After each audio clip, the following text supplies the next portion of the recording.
بسم الله الرحمن الرحيم. ألف لام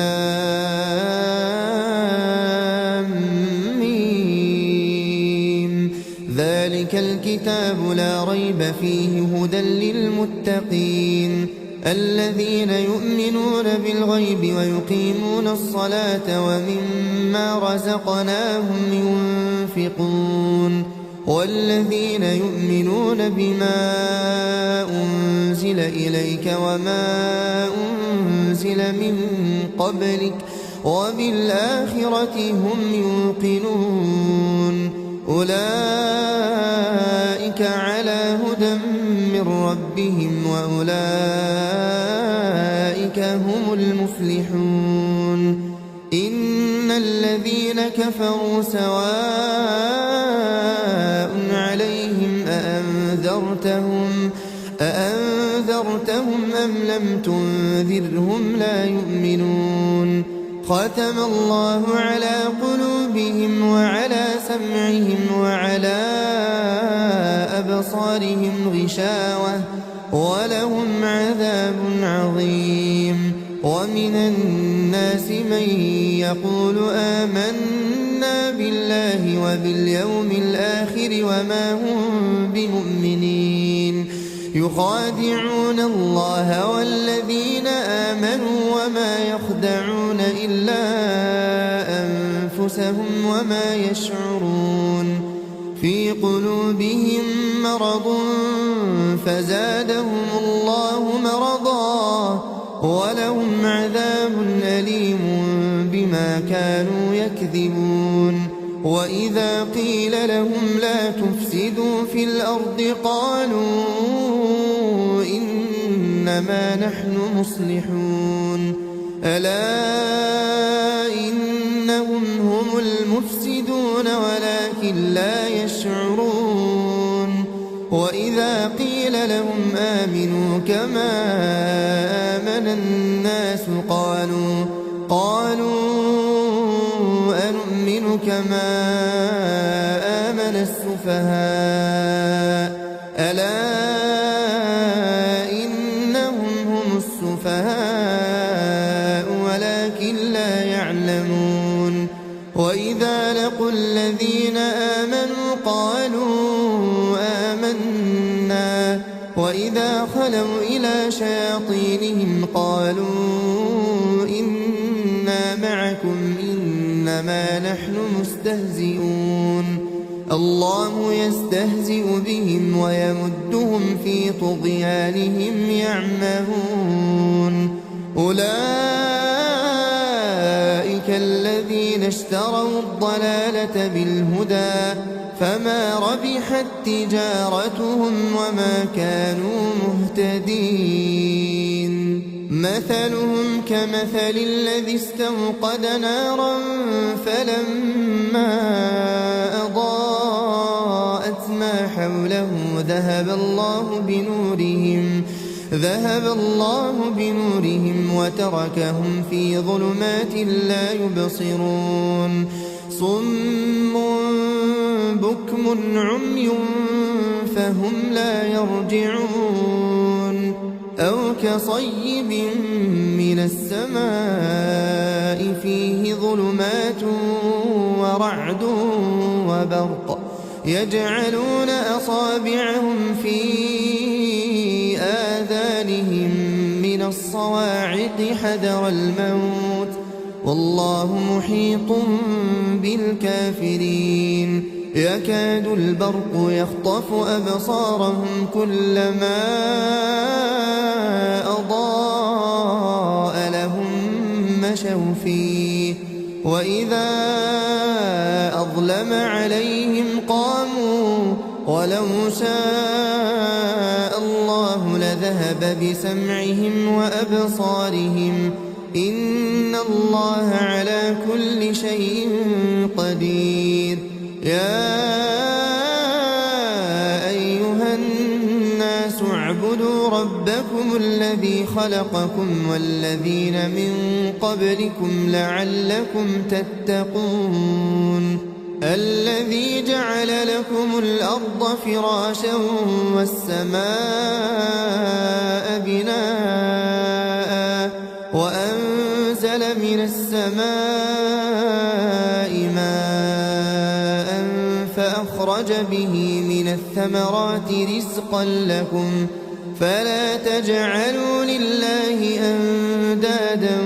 وأنتم تعلمون وإن كنتم في ريب مما نزلنا على عبدنا فأتوا بسورة من مثله وادعوا شهداءكم من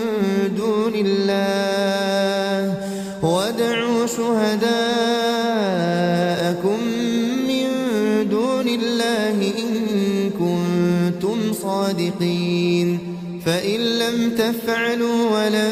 تفعلوا فاتقوا النار التي وقودها الناس والحجارة أعدت للكافرين وبشر الذين آمنوا وعملوا الصالحات أن لهم جنات تجري من تحتها الأنهار كلما رزقوا منها من ثمرة رزقا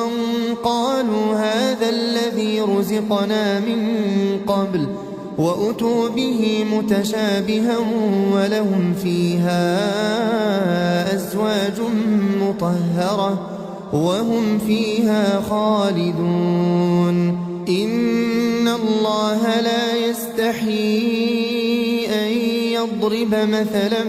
ما بعوضة فما فوقها فأما الذين آمنوا فيعلمون أنه الحق من ربهم وأما الذين كفروا فيقولون ماذا أراد الله بهذا مثلا يضل به كثيرا ويهدي به كثيرا وما يضل به إلا الفاسقين الذين ينقضون عهد الله من بعد ميثاقه ويقطعون ما أمر الله به أن يوصل ويفسدون في الأرض أولئك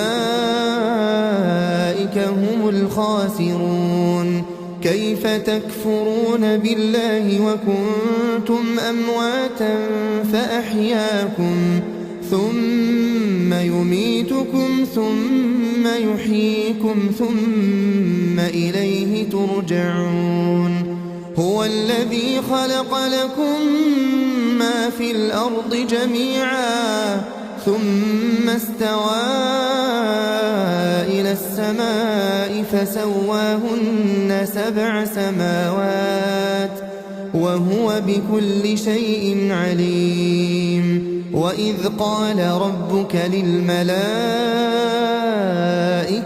إني جاعل في الأرض خليفة قالوا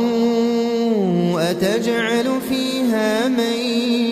يفسد فيها ويسفك الدماء ونحن نسبح بحمدك ونقدس لك قال إني أعلم ما لا تعلمون وعلم آدم الأسماء كلها ثم عرضهم على الملائكة فقال أنبئوني بأسماء هؤلاء إن كنتم صادقين قالوا سبحانك لا علم لنا إلا ما علمتنا إنك أنت العليم الحكيم قال يا آدم أنبئهم بأسمائهم فلما أنبأهم بأسمائهم قال ألم أقل لكم إني أعلم أعلم غيب السماوات والأرض وأعلم ما تبدون وما كنتم تكتمون وإذ قلنا للملائكة اسجدوا لآدم فسجدوا إلا إبليس أبى واستكبر وكان من الكافرين وقلنا يا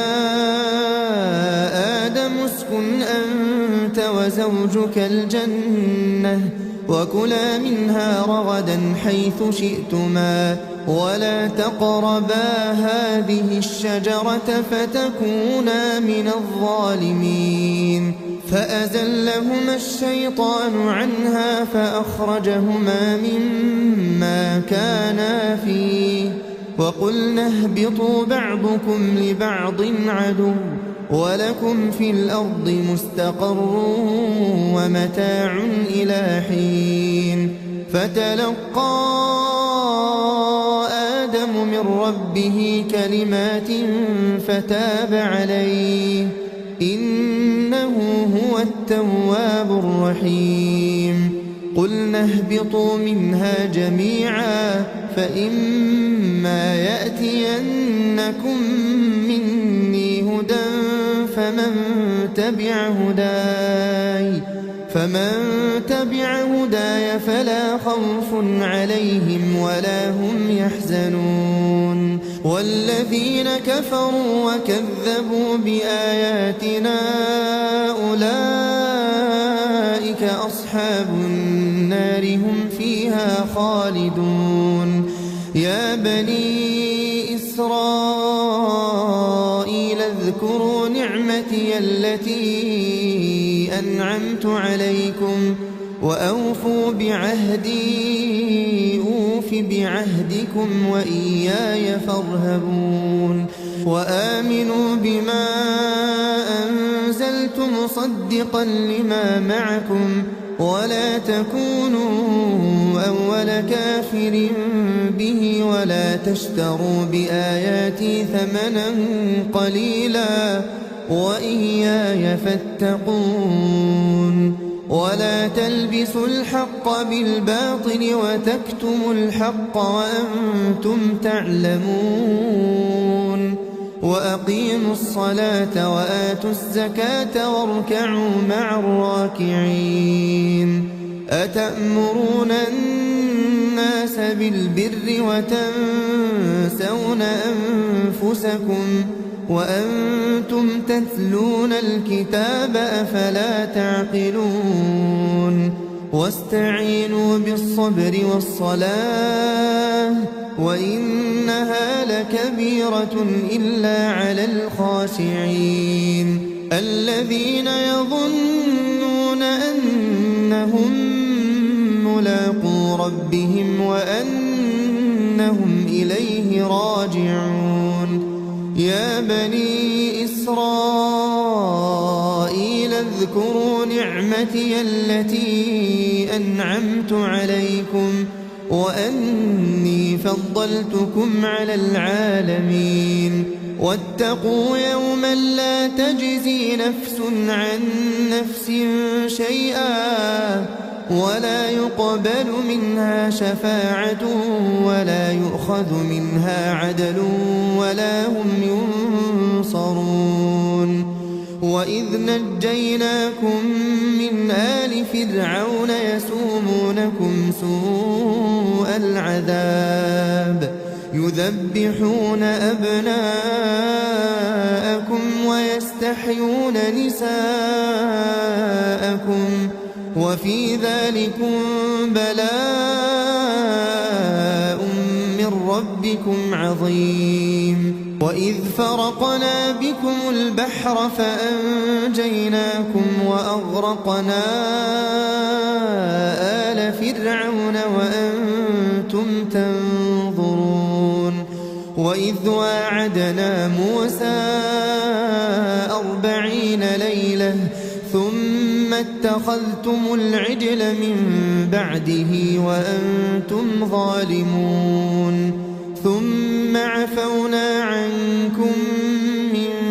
بعد ذلك لعلكم تشكرون وإذ آتينا موسى الكتاب والفرقان لعلكم تهتدون وإذ قال موسى لقومه يا قوم إنكم ظلمتم أنفسكم باتخاذكم العجل فتوبوا إلى بارئكم فاقتلوا أنفسكم ذلكم خير لكم عند بارئكم فتاب عليكم إنه هو التواب الرحيم وإذ قلتم يا موسى لن نؤمن لك حتى نرى الله جهرة فأخذتكم الصاعقة وأنتم تنظرون ثم بعثناكم من بعد موتكم لعلكم تشكرون وظللنا عليكم الغمام وأنزلنا عليكم المن والسلوى كلوا من طيبات ما رزقناكم وما ظلمونا ولكن كانوا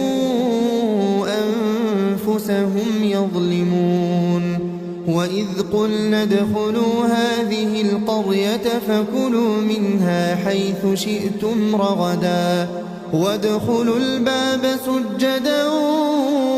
وقولوا حطة نغفر لكم خطاياكم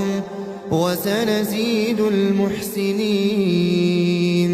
فبدل الذين ظلموا قولا غير الذي قيل لهم فأنزلنا على الذين ظلموا رجزا من السماء بما كانوا يفسقون وإذ استسقى موسى لقومه فقلنا اضرب بعصاك الحجر فانفجرت منه 12 عينا قد علم كل أناس مشربهم كلوا واشربوا من رزق الله ولا تعثوا في الأرض مفسدين وإذ قلتم يا موسى لن نصبر على طعام واحد فادع لنا ربك يخرج لنا مما تنبت الأرض من بقلها وقثائها وفومها وعدسها وبصلها قال أتستبدلون الذي هو أدنى بالذي هو خير اهبطوا مصرا فإن لكم ما سألتم وضربت عليهم الذلة والمسكنة وباءوا بغضب من الله ذلك بأنهم كانوا يكفرون بآيات الله ويقتلون النبيين بغير الحق ذلك بما عصوا وكانوا يعتدون إن الذين آمنوا والذين هادوا والنصارى والصابئين من آمن بالله واليوم الآخر وعمل صالحا فلهم أجرهم عند ربهم ولا خوف عليهم ولا هم يحزنون وإذ أخذنا ميثاقكم ورفعنا فوقكم الطور خذوا ما آتيناكم بقوة واذكروا ما فيه لعلكم تتقون ثم توليتم من بعد ذلك فلولا فضل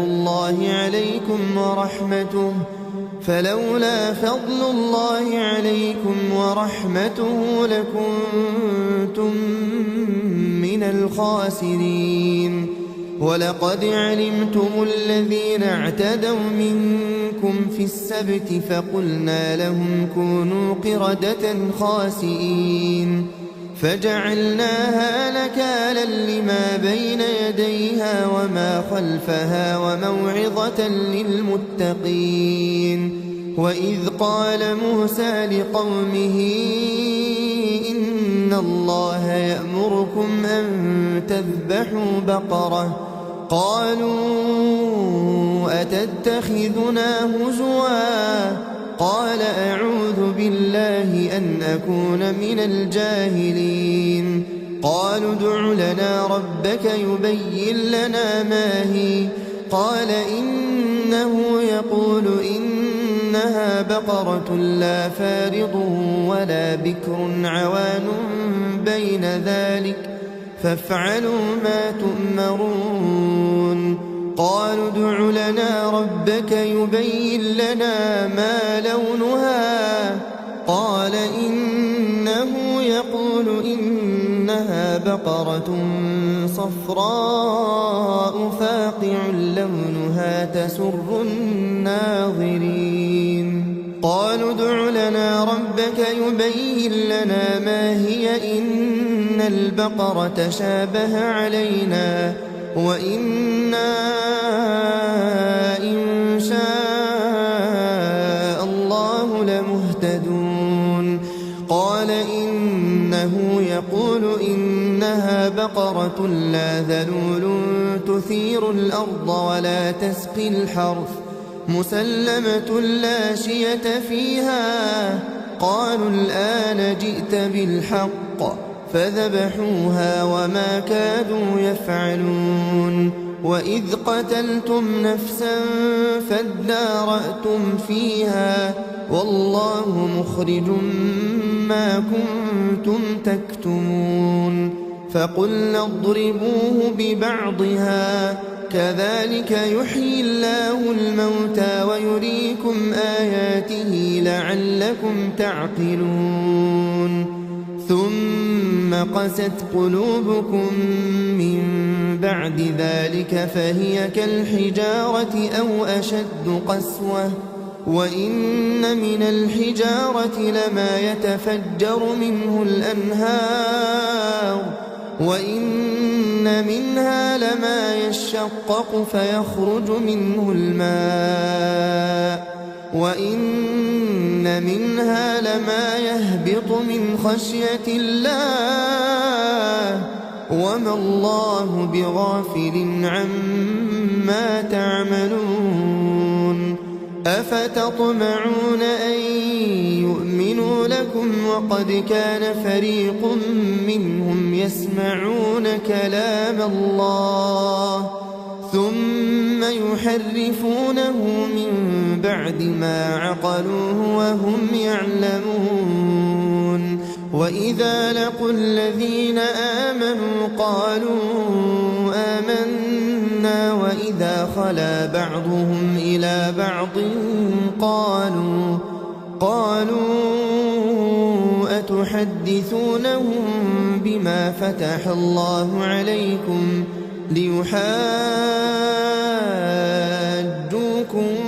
به عند ربكم أفلا تعقلون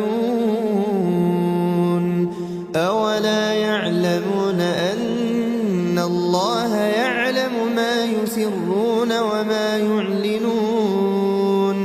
ومنهم أميون لا يعلمون الكتاب إلا أماني وإن هم إلا يظنون فويل للذين يكتبون الكتاب بأيديهم ثم يقولون هذا من عند الله ليشتروا به ثمنا قليلا فويل لهم مما كتبت أيديهم وويل لهم مما يكسبون وقالوا لن تمسنا النار إلا أياما معدودة قل أتخذتم عند الله عهدا فلن يخلف الله عهده أم تقولون على الله ما لا تعلمون بلى من كسب سيئة وأحاطت به خطيئته فأولئك أصحاب النار هم فيها خالدون والذين آمنوا وعملوا الصالحات أولئك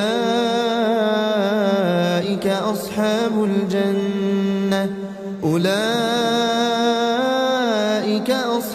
الجنة هم فيها خالدون وإذ أخذنا ميثاق بني إسرائيل لا تعبدون إلا الله وبالوالدين إحسانا وذي القربى واليتامى والمساكين وقولوا للناس حسنا وأقيموا الصلاة وآتوا الزكاة ثم توليتم إلا قليلا منكم وأنتم معرضون وإذ أخذنا ميثاقكم لا تسفكون دماءكم ولا تخرجون أنفسكم من دياركم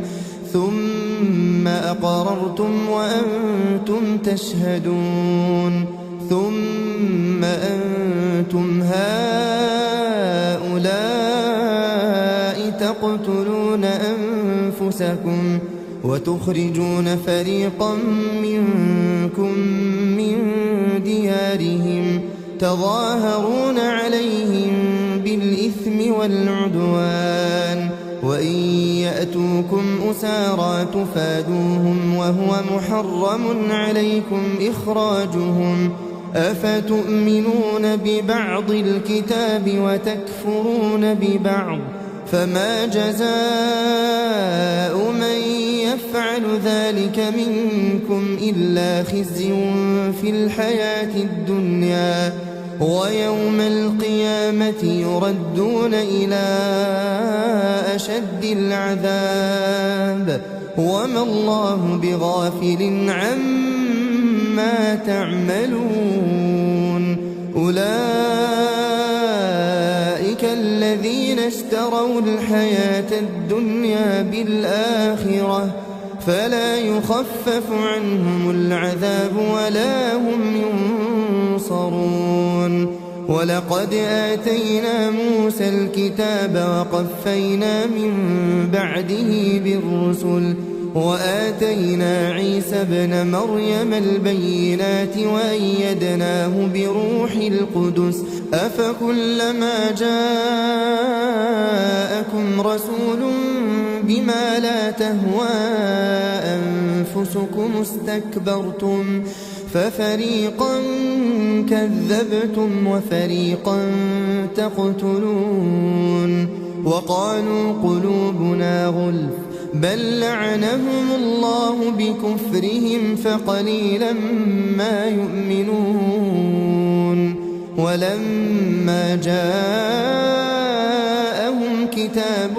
من عند الله مصدق لما معهم وكانوا من قبل يستفتحون على الذين كفروا فلما جاءهم ما عرفوا كفروا به فلعنة الله على الكافرين بئس ما اشتروا به أنفسهم أن يكفروا بما أنزل الله بغيا أن ينزل الله من فضله على من يشاء من عباده فباءوا بغضب على غضب وللكافرين عذاب مهين وإذا قيل لهم آمنوا بما أنزل الله قالوا نؤمن بما أنزل علينا ويكفرون بما وراءه وهو الحق مصدقا لما معهم قل فلم تقتلون أنبياء الله من قبل إن كنتم مؤمنين ولقد جاءكم موسى بالبينات ثم اتخذتم العجل من بعده وأنتم ظالمون وإذ أخذنا ميثاقكم ورفعنا فوقكم الطور خذوا ما آتيناكم بقوة واسمعوا قالوا سمعنا وعصينا وأشربوا في قلوبهم العجل بكفرهم قل بئس ما يأمركم به إيمانكم إن كنتم مؤمنين قل إن كانت لكم الدار الآخرة عند الله خالصة من دون الناس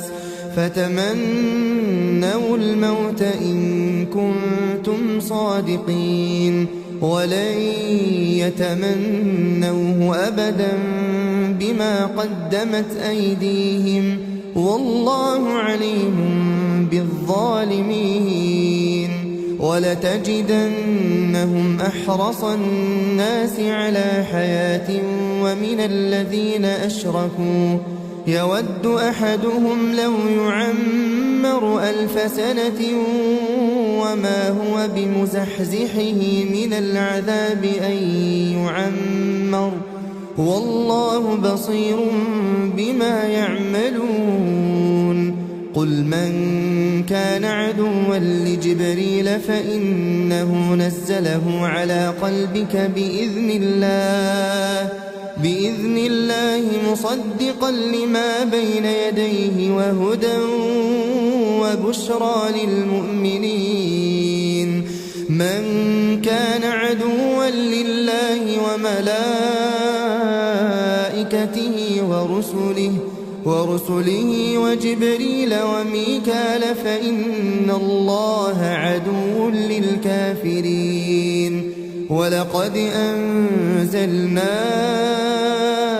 إليك آيات بينات وما يكفر بها إلا الفاسقون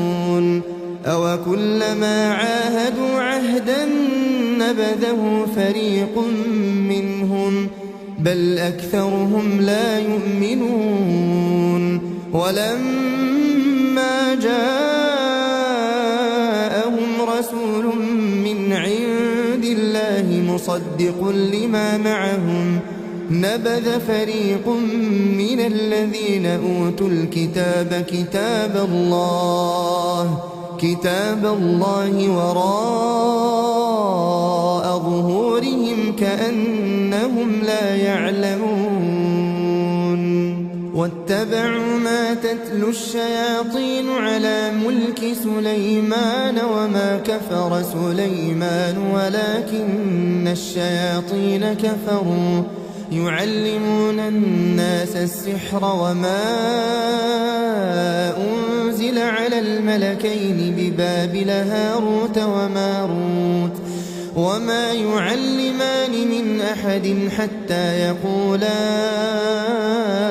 إنما نحن فتنة فلا تكفر فيتعلمون منهما ما يفرقون به بين المرء وزوجه وما هم بضارين به من أحد إلا بإذن الله ويتعلمون ما يضرهم ولا ينفعهم ولقد علموا لمن اشتراه ما له في الآخرة من خلاق ولبئس ما شروا به أنفسهم لو كانوا يعلمون ولو أنهم آمنوا واتقوا لمثوبة من عند الله خير لو كانوا يعلمون يا أيها الذين آمنوا لا تقولوا راعنا وقولوا انظرنا واسمعوا وللكافرين عذاب أليم ما يود الذين كفروا من أهل الكتاب ولا المشركين أن ينزل عليكم من خير من ربكم، والله يختص برحمته من يشاء، والله ذو الفضل العظيم. ما ننسخ من آية أو ننسها نأت بخير منها أو مثلها. ألم تعلم أن الله على كل شيء قدير؟ ألم تعلم أن الله له ملك السماوات والأرض وما لكم من دون الله من ولي ولا نصير؟ أم تريدون أن تسألوا رسولكم كما سئل موسى من قبل؟ ومن يتبدل الكفر بالإيمان فقد ضل سواء السبيل. ود كثير من أهل الكتاب لو يردونكم من بعد إيمانكم كفارا حسدا من عند أنفسهم من بعد ما تبين لهم الحق، فاعفوا واصفحوا حتى يأتي الله بأمره، إن الله على كل شيء قدير. وأقيموا الصلاة وآتوا الزكاة وما تقدموا لأنفسكم من خير تجدوه عند الله، إن الله بما تعملون بصير. وقالوا لن يدخل الجنة إلا من كان هودا أو نصارى، تلك أمانيهم، قل هاتوا برهانكم إن كنتم صادقين. بلى من أسلم وجهه لله وهو محسن فله أجره عند ربه ولا خوف عليهم ولا هم يحزنون. وقالت اليهود ليست النصارى على شيء، وقالت النصارى ليست اليهود على شيء وهم يتلون الكتاب، كذلك قال الذين لا يعلمون مثل قولهم، فالله يحكم بينهم يوم القيامة فيما كانوا فيه يختلفون. ومن أظلم ممن منع مساجد الله أن يذكر فيها اسمه وسعى في خرابها، أولئك ما كان لهم أن يدخلوها إلا خائفين، لهم في الدنيا خزي ولهم في الآخرة عذاب عظيم. ولله المشرق والمغرب، فأينما تولوا فثم وجه الله، إن الله واسع عليم. وقالوا اتخذ الله ولدا سبحانه،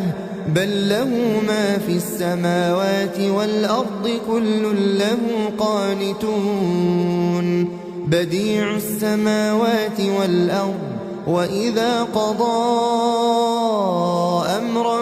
فإنما يقول له كن فيكون. وقال الذين لا يعلمون لولا يكلمنا الله أو تأتينا آية، كذلك قال الذين من قبلهم مثل قولهم تشابهت قلوبهم، قد بينا الآيات لقوم يوقنون. إنا أرسلناك بالحق بشيرا ونذيرا، ولا تسأل عن أصحاب الجحيم. ولن ترضى عنك اليهود ولا النصارى حتى تتبع ملتهم قل إن هدى الله هو الهدى ولئن اتبعت أهواءهم بعد الذي جاءك من العلم ما لك من الله من ولي ولا نصير الذين آتيناهم الكتاب يتلونه حق تلاوته أولئك يؤمنون به ومن يكفر به فأولئك هم الخاسرون يا بني إسرائيل اذكروا نعمتي التي أنعمت عليكم وأني فضلتكم على العالمين واتقوا يوما لا تجزي نفس عن نفس شيئا ولا يقبل منها عدل ولا تنفعها شفاعة ولا هم ينصرون وإذ ابتلى إبراهيم ربه بكلمات فأتمهن قال إني جاعلك للناس إماما قال ومن ذريتي قال لا ينال عهد الظالمين وإذ جعلنا البيت مثابة للناس وأمنا واتخذوا من مقام إبراهيم مصلى وعهدنا إلى إبراهيم وإسماعيل أن طهر بيتي للطائفين والعاكفين والركع السجود وإذ قال إبراهيم رب اجعل هذا بلدا آمنا وارزق أهله من الثمرات من آمن منهم بالله واليوم الآخر قال ومن كفر فأمتعه قليلا ثم أضطره إلى عذاب النار وبئس المصير وإذ يرفع إبراهيم القواعد من البيت وإسماعيل ربنا تقبل منا إنك أنت السميع العليم ربنا واجعلنا مسلمين لك ومن ذريتنا أمة مسلمة لك وأرنا مناسكنا وتب علينا إنك أنت التواب الرحيم ربنا وابعث فيهم رسولا منهم يتلو عليهم آياتك ويعلمهم الكتاب والحكمة ويزكيهم إنك أنت العزيز الحكيم ومن يرغب عن ملة إبراهيم إلا من سفه نفسه ولقد اصطفيناه في الدنيا وإنه في الآخرة لمن الصالحين إذ قال له ربه أسلم قال أسلمت لرب العالمين ووصى بها إبراهيم بنيه ويعقوب يا بني إن الله اصطفى لكم الدين فلا تموتن إلا وأنتم مسلمون أم كنتم شهداء إذ حضر يعقوب الموت إذ قال لبنيه ما تعبدون من بعدي قالوا نعبد إلهك وإله آبائك إبراهيم وإسماعيل وإسحاق إلها واحدا ونحن له مسلمون تلك أمة قد خلت لها ما كسبت ولكم ما كسبتم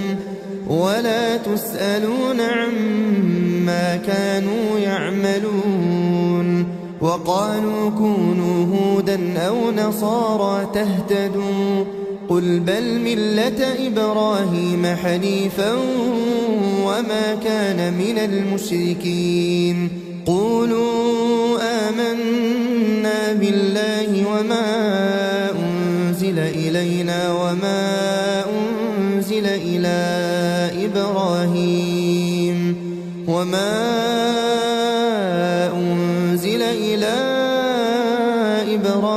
وإسماعيل وإسحاق ويعقوب والأسباط وما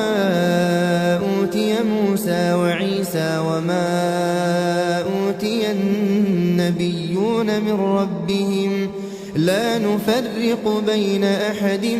منهم ونحن له مسلمون فإن آمنوا بمثل ما آمنتم به فقد اهتدوا وإن تولوا فإنما هم في شقاق فسيكفيكهم الله وهو السميع العليم صبغة الله ومن أحسن من الله صبغة ونحن له عابدون قل أتحاجوننا في الله وهو ربنا وربكم ولنا أعمالنا ولكم أعمالكم ونحن له مخلصون أم تقولون إن إبراهيم وإسماعيل وإسحاق ويعقوب والأسباط كانوا هودا أو نصارى قل أنتم أعلم أم الله ومن أظلم ممن كتم شهادة عنده من الله وما الله بغافل عما تعملون تلك أمة قد خلت لها ما كسبت ولكم ما كسبتم ولا تسألون عما كانوا يعملون سيقول السفهاء من الناس ما ولاهم عن قبلتهم التي كانوا عليها قل لله المشرق والمغرب يهدي من يشاء إلى صراط مستقيم وكذلك جعلناكم أمة وسطا لتكونوا شهداء على الناس ويكون الرسول عليكم شهيدا وما جعلنا القبلة التي كنت عليها إلا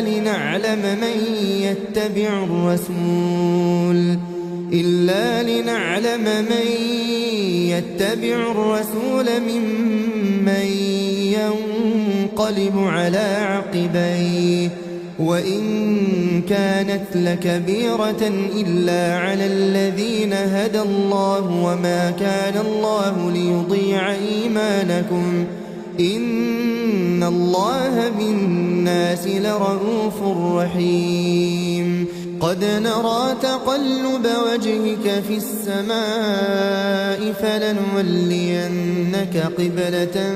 ترضاها فول وجهك شطر المسجد الحرام وحيث ما كنتم فولوا وجوهكم شطره وإن الذين أوتوا الكتاب ليعلمون أنه الحق من ربهم وما الله بغافل عما يعملون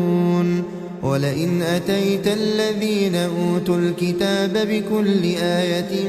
ما تبعوا قبلتك وما أنت بتابع قبلتهم وما بعضهم بتابع قبلة بعض ولئن اتبعت أهواءهم من بعد ما جاءك من العلم إنك إذا لمن الظالمين. الذين آتيناهم الكتاب يعرفونه كما يعرفون أبناءهم وإن فريقا منهم ليكتمون الحق وهم يعلمون. الحق من ربك فلا تكونن من الممترين. ولكل وجهة هو موليها فاستبقوا الخيرات أينما تكونوا يأت بكم الله جميعا إن الله على كل شيء قدير. ومن حيث خرجت فول وجهك شطر المسجد الحرام وإنه للحق من ربك وما الله بغافل عما تعملون. ومن حيث خرجت فول وجهك شطر المسجد الحرام وحيث ما كنتم فولوا وجوهكم شطره لئلا يكون للناس عليكم حجة إلا الذين ظلموا منهم فلا تخشوهم واخشوني ولأتم نعمتي عليكم ولعلكم تهتدون. كما أرسلنا فيكم رسولا منكم يتلو عليكم آياتنا ويزكيكم ويعلمكم الكتاب والحكمة ويعلمكم ما لم تكونوا تعلمون. فاذكروني أذكركم واشكروا لي ولا تكفرون. يا أيها الذين آمنوا استعينوا بالصبر والصلاة إن الله مع الصابرين. ولا تقولوا لمن يقتل في سبيل الله أموات بل أحياء ولكن لا تشعرون. ولنبلونكم بشيء من الخوف والجوع ونقص من الأموال والأنفس والثمرات وبشر الصابرين الذين إذا أصابتهم مصيبة قالوا إنا لله وإنا إليه راجعون. أولئك عليهم صلوات من ربهم ورحمة وأولئك هم المهتدون. إن الصفا والمروة من شعائر الله فمن حج البيت أو اعتمر فلا جناح عليه أن يطوف بهما ومن تطوع خيرا فإن الله شاكر عليم. إن الذين يكتمون ما أنزلنا من البينات والهدى من بعد ما بيناه للناس في الكتاب أولئك يلعنهم الله ويلعنهم اللاعنون إلا الذين تابوا وأصلحوا وبينوا فأولئك أتوب عليهم وأنا التواب الرحيم. إن الذين كفروا وماتوا وهم كفار أولئك عليهم لعنة الله والملائكة والناس أجمعين خالدين فيها لا يخفف عنهم العذاب ولا هم ينظرون وإلهكم إله واحد لا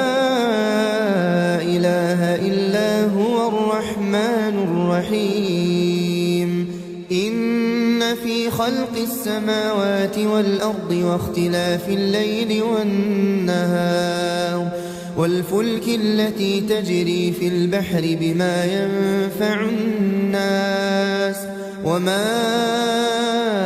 أنزل الله من السماء من ماء فأحيا به الأرض بعد موتها وبث فيها من كل دابة وتصريف الرياح والسحاب المسخر بين السماء والأرض لآيات لقوم يعقلون ومن الناس من يتخذ من دون الله أندادا يحبونهم كحب الله والذين آمنوا أشد حبا لله ولو يرى الذين ظلموا إذ يرون العذاب أن القوة لله جميعا وأن الله شديد العذاب إذ تبرأ الذين اتبعوا من الذين اتبعوا ورأوا العذاب وتقطعت بهم الأسباب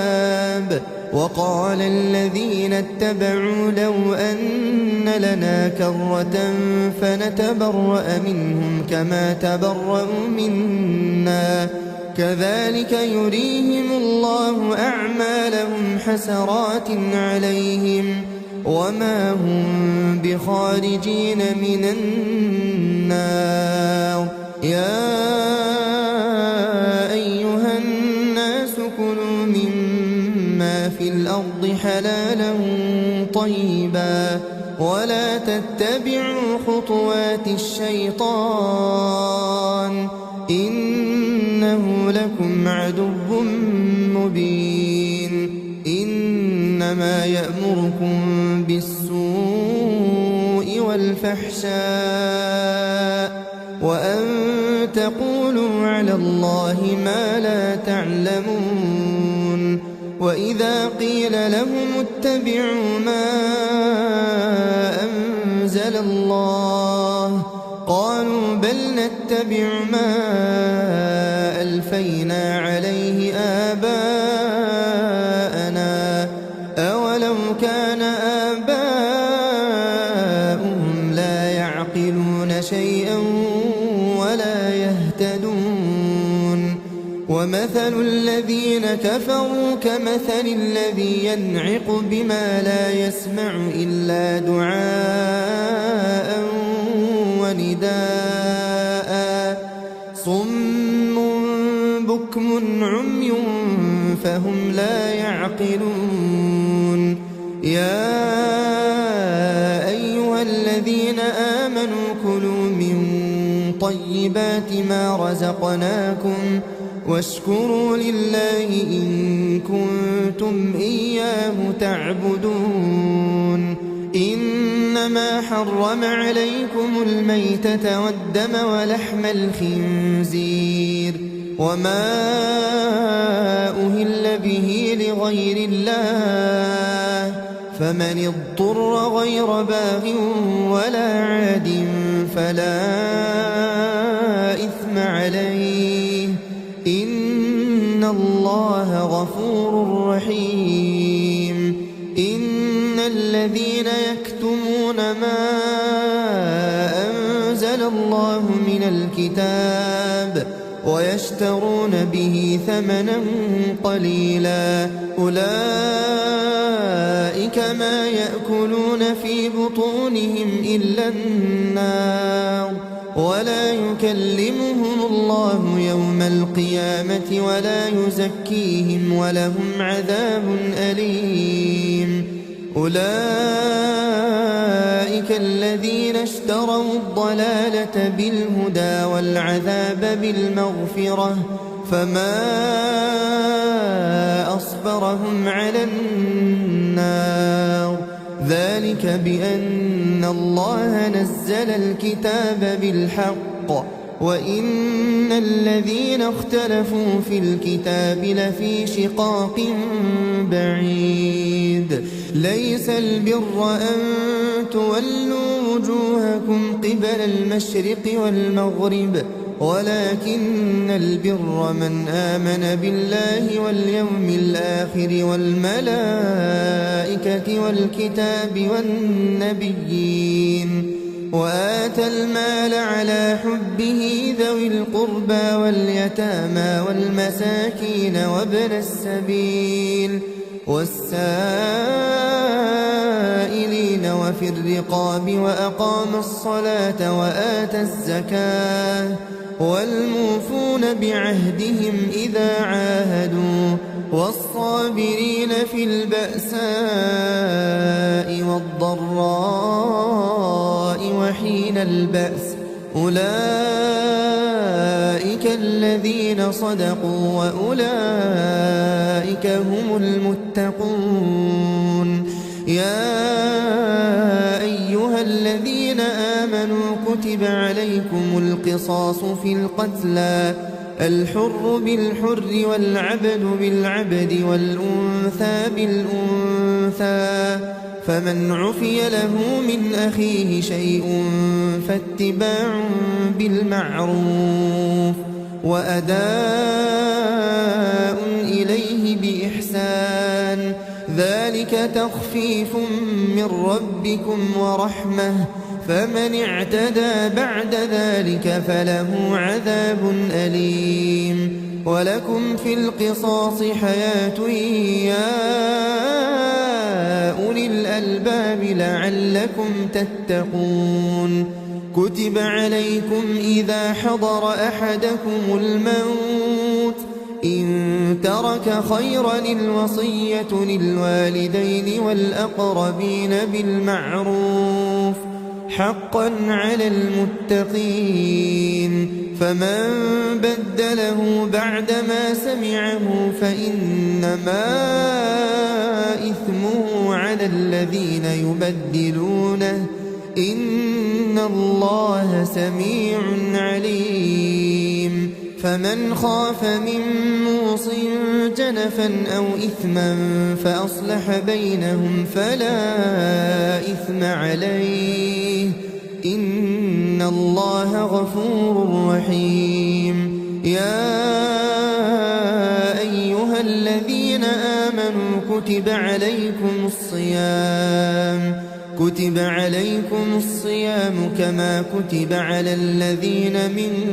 قبلكم لعلكم تتقون. أياما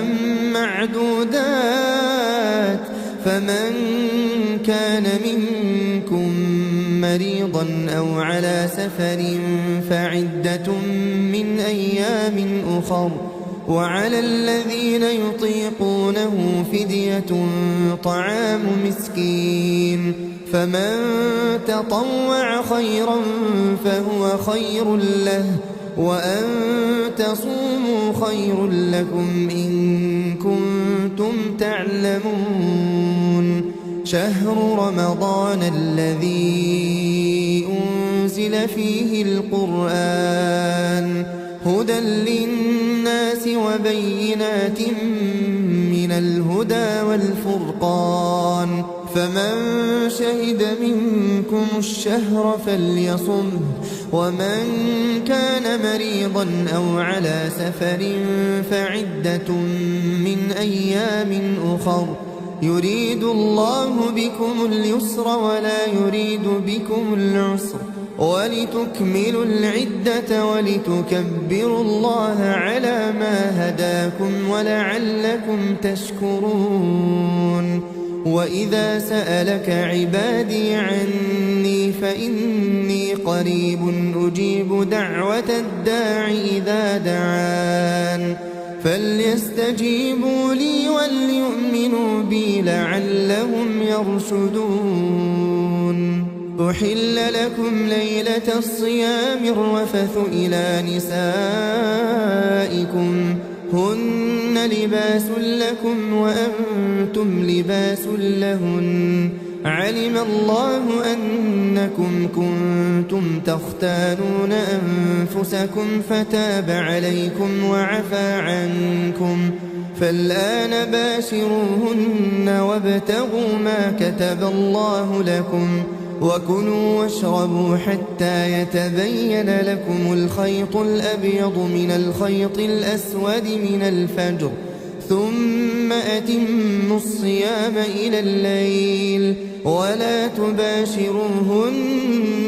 وأنتم عاكفون في المساجد تلك حدود الله فلا تقربوها كذلك يبين الله آياته للناس لعلهم يتقون. ولا تأكلوا أموالكم بينكم بالباطل وتدلوا بها إلى الحكام لتأكلوا فريقا من أموال الناس بالإثم وأنتم تعلمون. يسألونك عن الأهلة قل هي مواقيت للناس والحج وليس البر بأن تأتوا البيوت من ظهورها ولكن البر من اتقى وأتوا البيوت من أبوابها واتقوا الله لعلكم تفلحون. وقاتلوا في سبيل الله الذين يقاتلونكم ولا تعتدوا إن الله لا يحب المعتدين. واقتلوهم حيث ثقفتموهم وأخرجوهم من حيث أخرجوكم والفتنة أشد من القتل ولا تقاتلوهم عند المسجد الحرام حتى يقاتلوكم فيه فإن قاتلوكم فاقتلوهم كذلك جزاء الكافرين. فإن انتهوا فإن الله غفور رحيم. وقاتلوهم حتى لا تكون فتنة ويكون الدين لله فإن انتهوا فلا عدوان إلا على الظالمين. الشهر الحرام بالشهر الحرام والحرمات قصاص فمن اعتدى عليكم فاعتدوا عليه بمثل ما اعتدى عليكم واتقوا الله واعلموا أن الله مع المتقين. وأنفقوا في سبيل الله ولا تلقوا بأيديكم إلى التهلكة وأحسنوا إن الله يحب المحسنين. وأتموا الحج والعمرة لله فإن أحصرتم فما استيسر من الهدي ولا تحلقوا رؤوسكم حتى يبلغ الهدي محله فمن كان منكم مريضا أو به أذى من رأسه ففدية من صيام أو صدقة أو نسك فإذا أمنتم فمن تمتع بالعمرة إلى الحج فما استيسر من الهدي فمن لم يجد فصيام 3 أيام في الحج و7 إذا رجعتم تلك 10 كاملة ذلك لمن لم يكن أهله حاضر المسجد الحرام. واتقوا الله واعلموا أن الله شديد العقاب. الحج أشهر معلومات فمن فرض فيهن الحج فلا رفث ولا فسوق ولا جدال في الحج وما تفعلوا من خير يعلمه الله وتزودوا فإن خير الزاد التقوى واتقون يا أولي الألباب ليس عليكم جناح أن تبتغوا فضلا من ربكم فإذا أفضتم من عرفات فاذكروا الله عند المشعر الحرام واذكروه كما هداكم وإن كنتم من قبله لمن الضالين ثم أفيضوا من حيث أفاض الناس واستغفروا الله إن الله غفور رحيم فإذا قضيتم مناسككم فاذكروا الله كذكركم آباءكم أو أشد ذكرا فمن الناس من يقول ربنا آتنا في الدنيا وما له في الآخرة من خلاق ومنهم من يقول ربنا آتنا في الدنيا حسنة وفي الآخرة حسنة وقنا عذاب النار أولئك لهم نصيب مما كسبوا والله سريع الحساب واذكروا الله في أيام معدودات فمن تعجل في يومين فلا إثم عليه ومن تأخر فلا إثم عليه لمن اتقى واتقوا الله واعلموا أنكم إليه تحشرون ومن الناس من يعجبك قوله في الحياة الدنيا ويشهد الله على ما في قلبه وهو ألد الخصام وإذا تولى سعى في الأرض ليفسد فيها ويهلك الحرث والنسل والله لا يحب الفساد وإذا قيل له اتق الله أخذته العزة بالإثم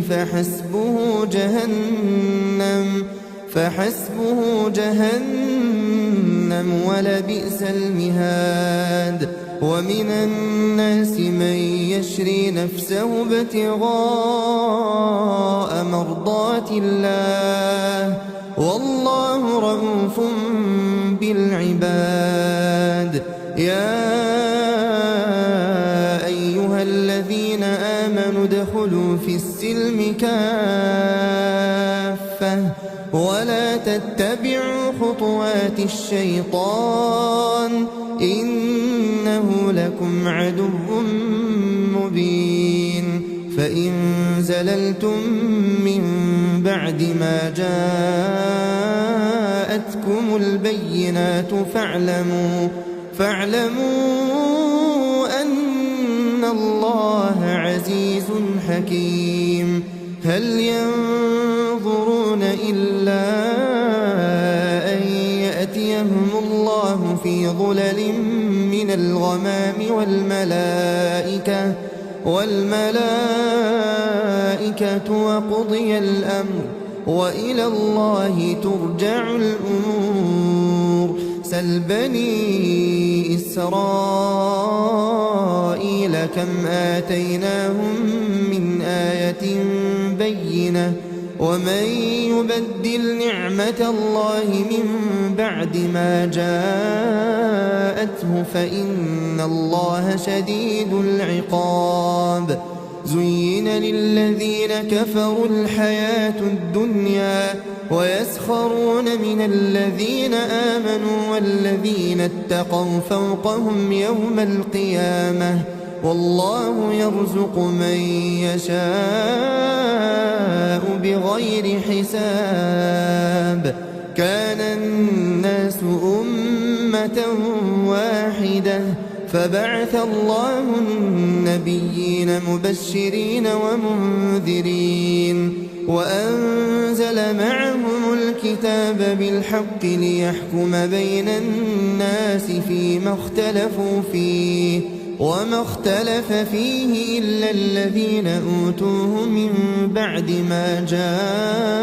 جاءتهم البينات بغيا بينهم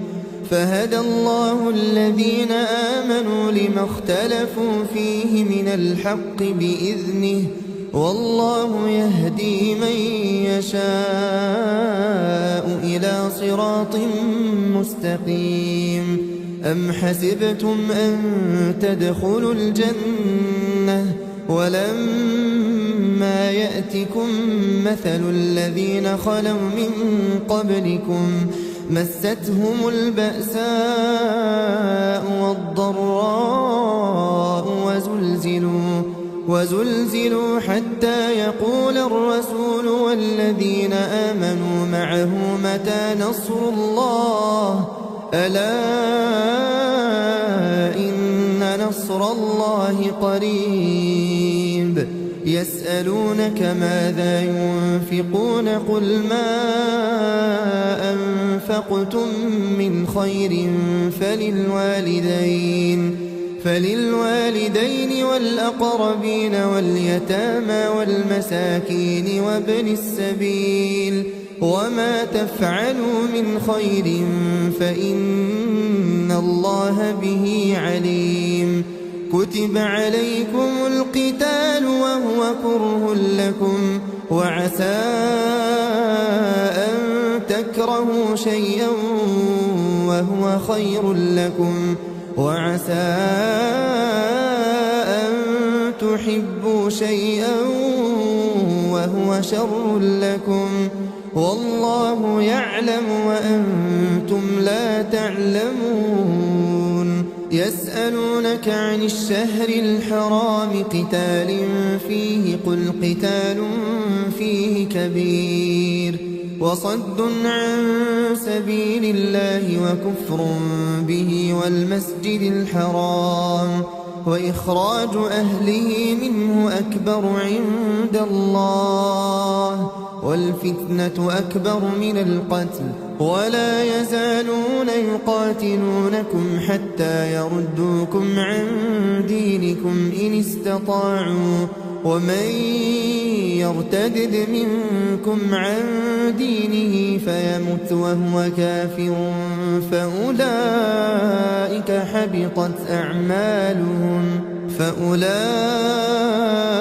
حبطت أعمالهم في الدنيا والآخرة وأولئك أصحاب النار هم فيها خالدون. إن الذين آمنوا والذين هاجروا وجاهدوا في سبيل الله أولئك يرجون رحمة الله والله غفور رحيم. يسألونك عن الخمر والميسر قل فيهما إثم كبير ومنافع للناس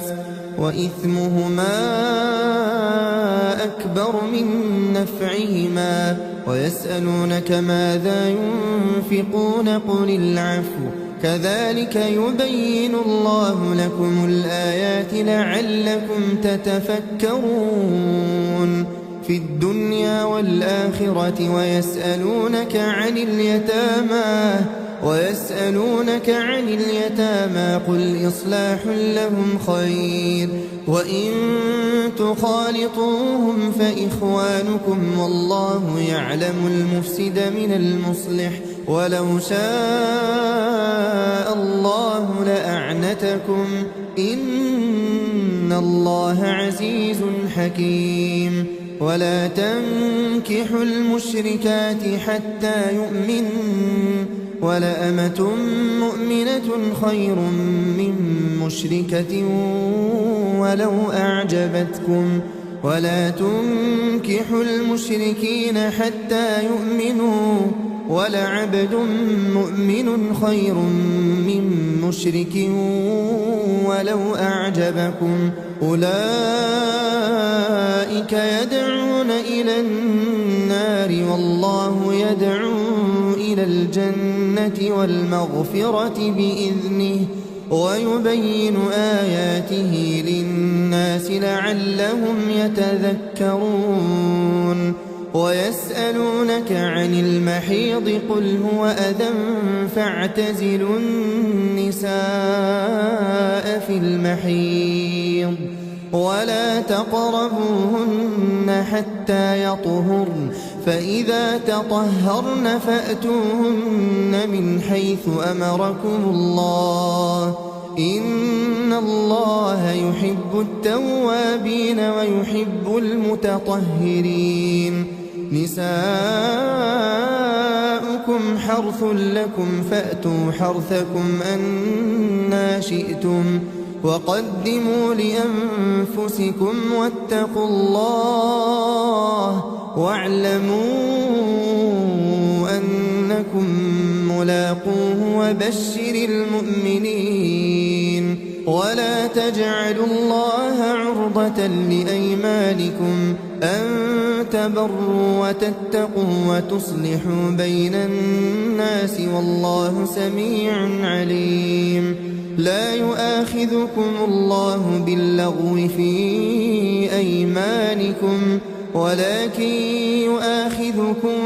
بما كسبت قلوبكم والله غفور حليم للذين يؤلون من نسائهم تربص 4 أشهر فإن فاءوا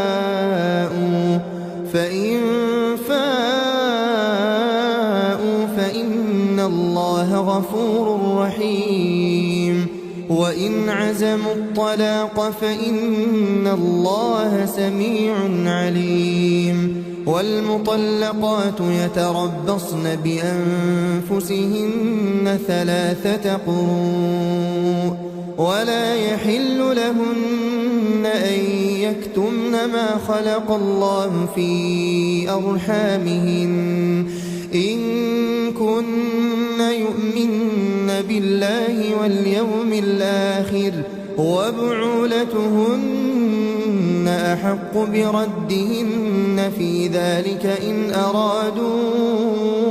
إصلاحا ولهن مثل الذي عليهن بالمعروف وللرجال عليهن درجة والله عزيز حكيم الطلاق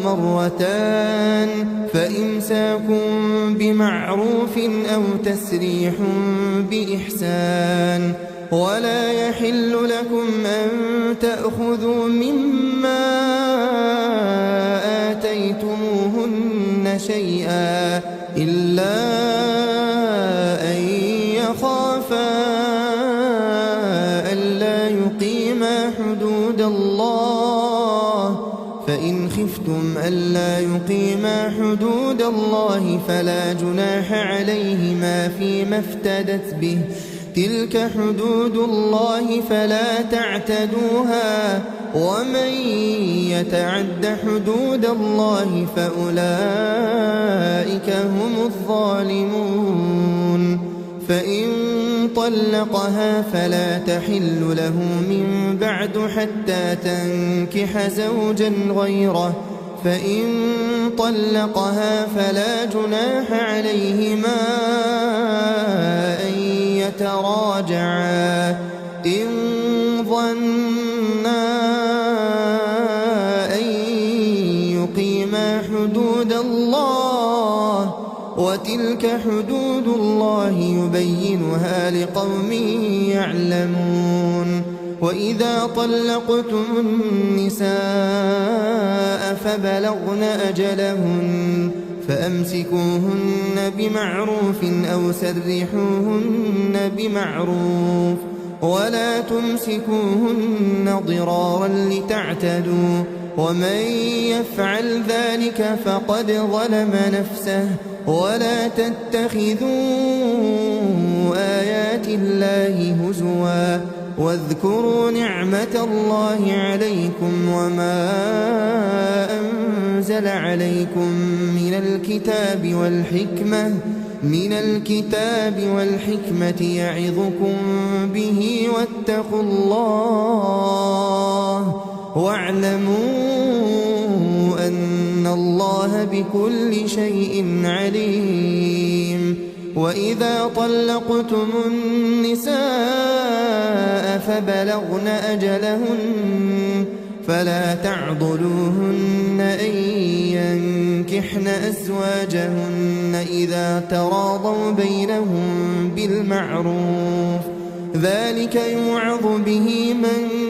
كان منكم يؤمن بالله واليوم الآخر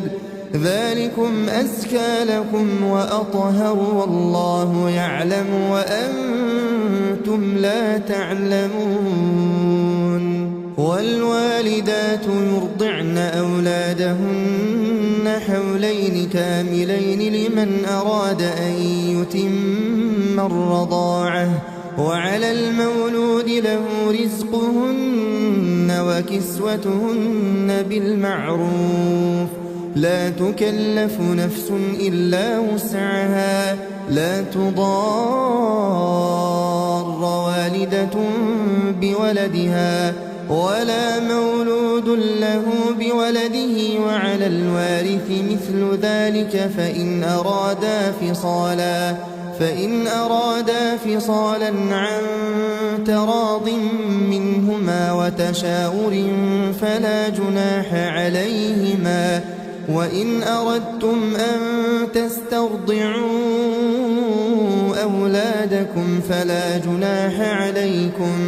فلا جناح عليكم إذا سلمتم ما آتيتم بالمعروف واتقوا الله واعلموا أن الله بما تعملون بصير. والذين يتوفون منكم ويذرون أزواجا يتربصن بأنفسهن 4 أشهر وعشرا فإذا بلغن أجلهن فلا جناح عليكم فيما فعلن في أنفسهن بالمعروف والله بما تعملون خبير. ولا جناح عليكم فيما عرضتم به من خطبة النساء أو أكننتم في أنفسكم علم الله أنكم ستذكرونهن ولكن لا تواعدوهن سرا إلا أن تقولوا قولا معروفا ولا تعزموا عقدة النكاح حتى يبلغ الكتاب أجله واعلموا أن الله يعلم ما في أنفسكم فاحذروه واعلموا أن الله غفور حليم. لا جناح عليكم إن طلقتم النساء ما لم تمسوهن أو تفرضوا لهن فريضة ومتعوهن على الموسع قدره وعلى المقتر قدره متاعا بالمعروف حقا على المحسنين. وإن طلقتموهن من قبل أن تمسوهن وقد فرضتم لهن فريضة فنصف ما فرضتم إلا أن يعفون أو يعفو الذي بيده عقدة النكاح وأن تعفوا أقرب للتقوى ولا تنسوا الفضل بينكم إن الله بما تعملون بصير حافظوا على الصلوات والصلاة الوسطى وقوموا لله قانتين فإن خفتم فرجالا أو ركبانا فإذا أمنتم فاذكروا الله كما علمكم ما لم تكونوا تعلمون والذين يتوفون منكم ويذرون أزواجا وصية لأزواجهم متاعا إلى الحول غير إخراج فإن خرجن فلا جناح عليكم فيما فعلن في أنفسهن من معروف والله عزيز حكيم وللمطلقات متاع بالمعروف حقا على المتقين كذلك يبين الله لكم آياته لعلكم تعقلون ألم تر إلى الذين خرجوا من ديارهم وهم ألوف حذر الموت فقال لهم الله موتوا ثم أحياهم إن الله لذو فضل على الناس ولكن أكثر الناس لا يشكرون وقاتلوا في سبيل الله واعلموا أن الله سميع عليم من ذا الذي يقرض الله قرضا حسنا فيضاعفه له أضعافا كثيرة والله يقبض ويبسط وإليه ترجعون ألم تر إلى الملأ من بني إسرائيل من بعد موسى إذ قالوا لنبي لهم ابعث لنا ملكا نقاتل في سبيل الله قال هل عسيتم إن كتب عليكم القتال ألا تقاتلوا قالوا وما لنا ألا نقاتل في سبيل الله وقد أخرجنا من ديارنا وأبنائنا فلما كتب عليهم القتال تولوا إلا قليلا منهم والله عليم بالظالمين وقال لهم نبيهم إن الله قد بعث لكم طالوت ملكا قالوا أنى يكون له الملك علينا ونحن أحق بالملك منه ولم يؤت سعة من المال قال إن الله اصطفاه عليكم وزاده بسطة في العلم والجسم والله يؤتي ملكه من يشاء والله واسع عليم وقال لهم نبيهم إن آية ملكه أن يأتيكم التابوت فيه سكينة من ربكم وبقية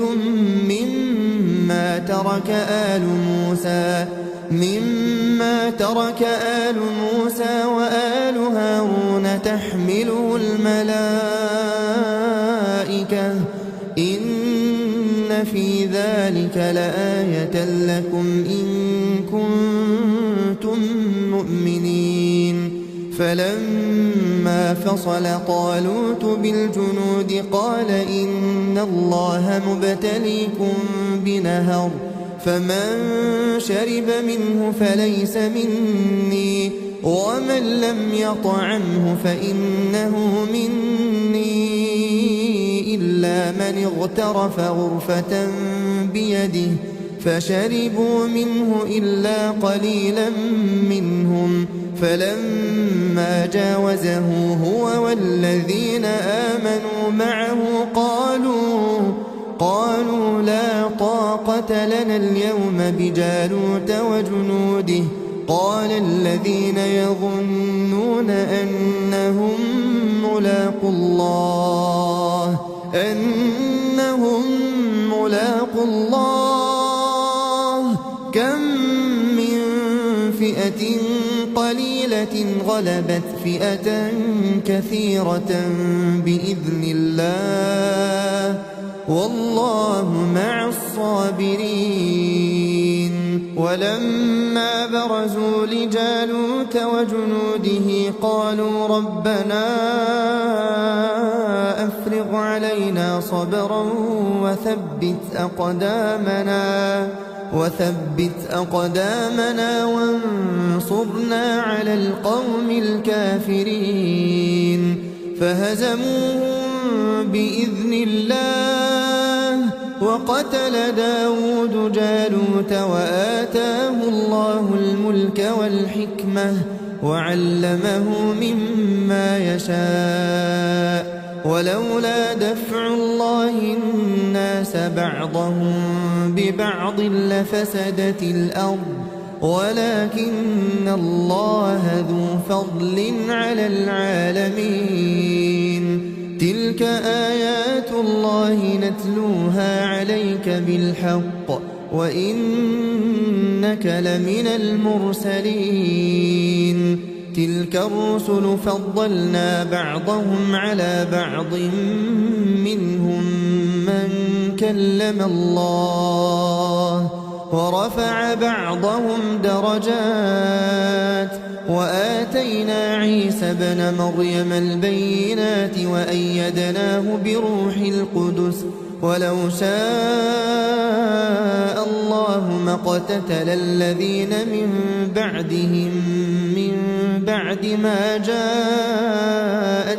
البينات ولكن اختلفوا فمنهم من آمن ومنهم من كفر ولو شاء الله ما اقتتلوا ولكن الله يفعل ما يريد. يا أيها الذين آمنوا أنفقوا مما رزقناكم من قبل أن يأتي يوم لا بيع فيه ولا خلة ولا شفاعة والكافرون هم الظالمون. الله لا إله إلا هو الحي القيوم لا تأخذه سنة ولا نوم له ما في السماوات وما في الأرض من ذا الذي يشفع عنده إلا بإذنه يعلم ما بين أيديهم وما خلفهم ولا يحيطون بشيء من علمه إلا بما شاء وسع كرسيه السماوات والأرض ولا يئوده حفظهما وهو العلي العظيم. لا إكراه في الدين قد تبين الرشد من الغي فمن يكفر بالطاغوت ويؤمن بالله فقد استمسك بالعروة الوثقى لا انفصام لها والله سميع عليم. الله ولي الذين آمنوا يخرجهم من الظلمات إلى النور والذين كفروا أولياؤهم الطاغوت يخرجونهم من النور إلى الظلمات أولئك أولئك أصحاب النار هم فيها خالدون ألم تر إلى الذي حاج إبراهيم في ربه أن آتاه الله الملك إذ قال إبراهيم ربي الذي يحيي ويميت قال أنا أحيي وأميت قال إبراهيم فإن الله يأتي بالشمس من المشرق فأت بها من المغرب فبهت الذي كفر والله لا يهدي القوم الظالمين أو كالذي مر على قرية وهي خاوية على عروشها قال أنى يحيي هذه الله بعد موتها فأماته الله 100 عام ثم بعثه قال كم لبثت قال لبثت يوما أو بعض يوم قال بل لبثت 100 عام فانظر إلى طعامك وشرابك لم يتسنه وانظر إلى حمارك ولنجعلك آية للناس وانظر إلى العظام كيف ننشزها ثم نكسوها لحما فلما تبين له قال أعلم أن الله على كل شيء قدير وإذ قال إبراهيم رب أرني كيف تحيي الموتى قال أولم تؤمن قال بلى ولكن ليطمئن قلبي قال فخذ 4 من الطير فصرهن إليك ثم اجعل على كل جبل منهن جزءا ثم ادعهن يأتينك سعيا واعلم أن الله عزيز حكيم مثل الذين ينفقون أموالهم في سبيل الله كمثل حبة أنبتت 7 سنابل في كل سنبلة 100 حبة والله يضاعف لمن يشاء والله واسع عليم الذين ينفقون أموالهم في سبيل الله ثم لا يتبعون ما أنفقوا منا ولا أذى لهم أجرهم عند ربهم ولا خوف عليهم ولا هم يحزنون قول معروف ومغفرة خير من صدقة يتبعها أذى والله غني حليم يا أيها الذين آمنوا لا تبطلوا صدقاتكم بالمن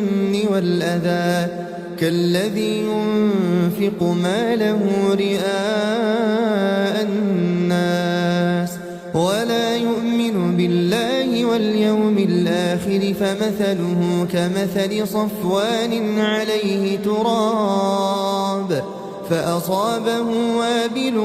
فتركه صلدا لا يقدرون على شيء مما كسبوا والله لا يهدي القوم الكافرين ومثل الذين ينفقون أموالهم ابتغاء مرضات الله وتثبيتا من أنفسهم كمثل جنة بربوة أصابها وابل فآتت أكلها ضعفين فإن لم يصبها وابل فطل والله بما تعملون بصير أيود أحدكم أن تكون له جنة من نخيل وأعناب تجري من تحتها الأنهار له فيها من كل الثمرات وأصابه الكبر وله ذرية ضعفاء فأصابها إعصار فيه نار فاحترقت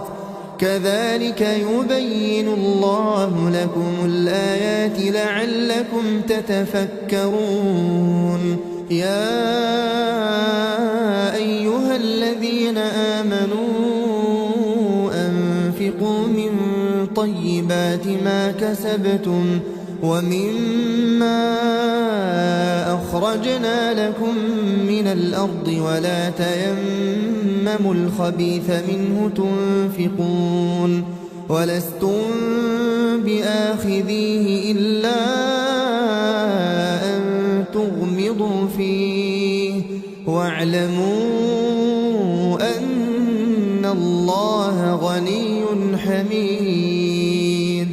الشيطان يعدكم الفقر ويأمركم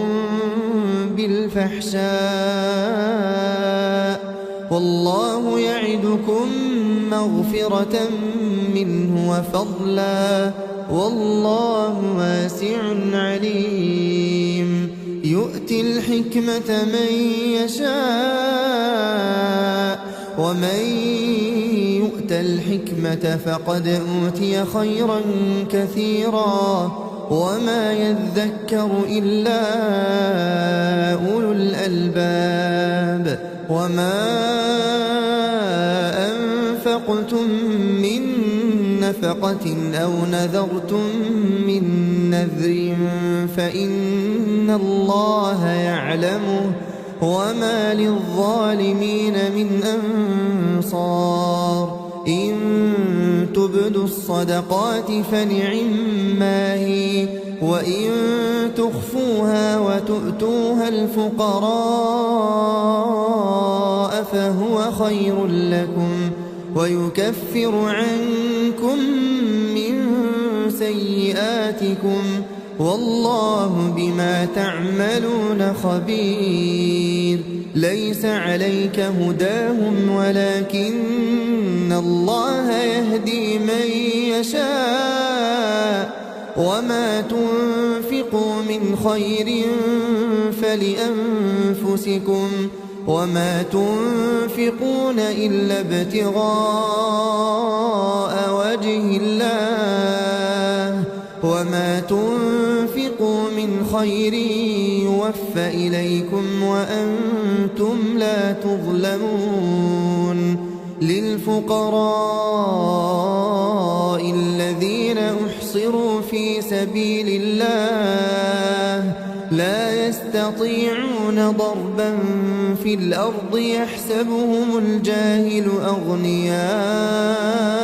من التعفف تعرفهم بسيماهم لا يسألون الناس إلحافا وما تنفقوا من خير فإن الله به عليم الذين ينفقون أموالهم بالليل والنهار سرا وعلانية فلهم أجرهم عند ربهم ولا خوف عليهم ولا هم يحزنون الذين يأكلون الربا لا يقومون إلا كما يقوم الذي يتخبطه الشيطان من المس ذلك بأنهم قالوا إنما البيع مثل الربا وأحل الله البيع وحرم الربا فمن جاءه موعظة من ربه فانتهى فله ما سلف وأمره إلى الله ومن عاد فأولئك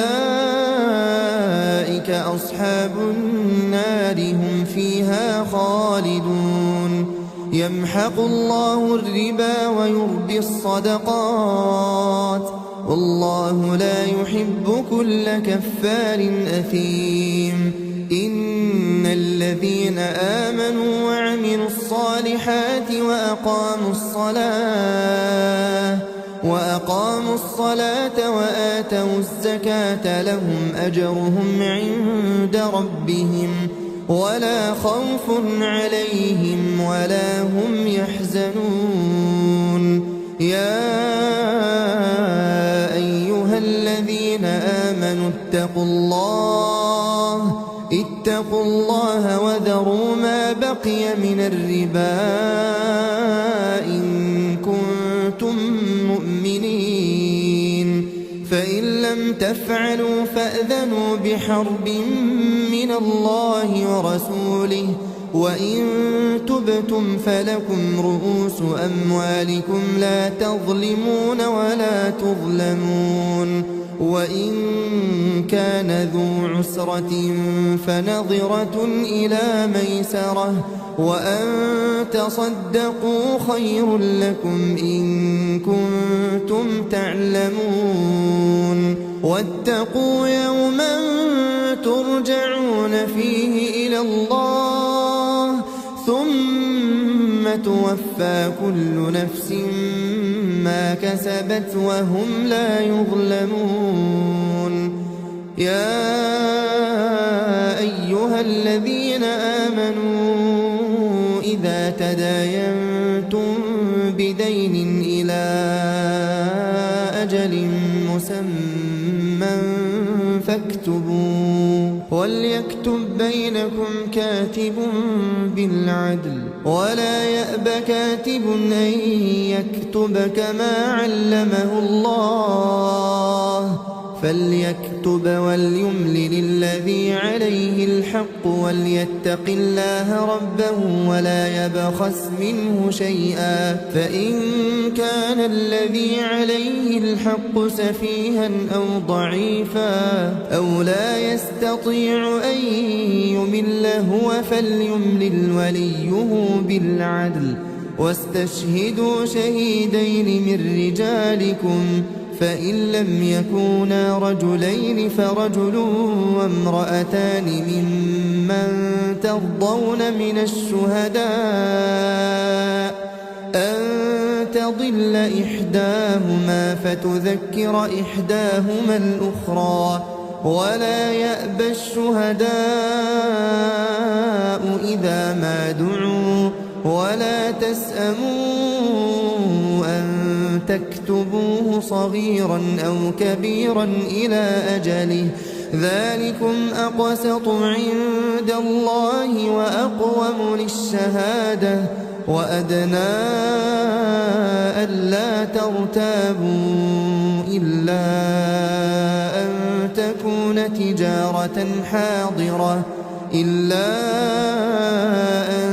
تكون تجارة حاضرة تديرونها بينكم فليس عليكم جناح ألا تكتبوها وأشهدوا إذا تبايعتم ولا يضار كاتب ولا شهيد وإن تفعلوا فإنه فسوق بكم واتقوا الله ويعلمكم الله والله بكل شيء عليم وإن كنتم على سفر ولم تجدوا كاتبا فرهان مقبوضة فإن أمن بعضكم بعضا فليؤدي الذي اؤتمن أمانته وليتق الله ربه ولا تكتموا الشهادة ومن يكتمها فإنه آثم قلبه والله بما تعملون عليم لله ما في السماوات وما في الأرض وإن تبدوا ما في أنفسكم أو تخفوه يحاسبكم به الله فيغفر لمن يشاء ويعذب من يشاء والله على كل شيء قدير. آمن الرسول بما أنزل إليه من ربه والمؤمنون كل آمن بالله وملائكته وكتبه ورسله لا نفرق بين أحد من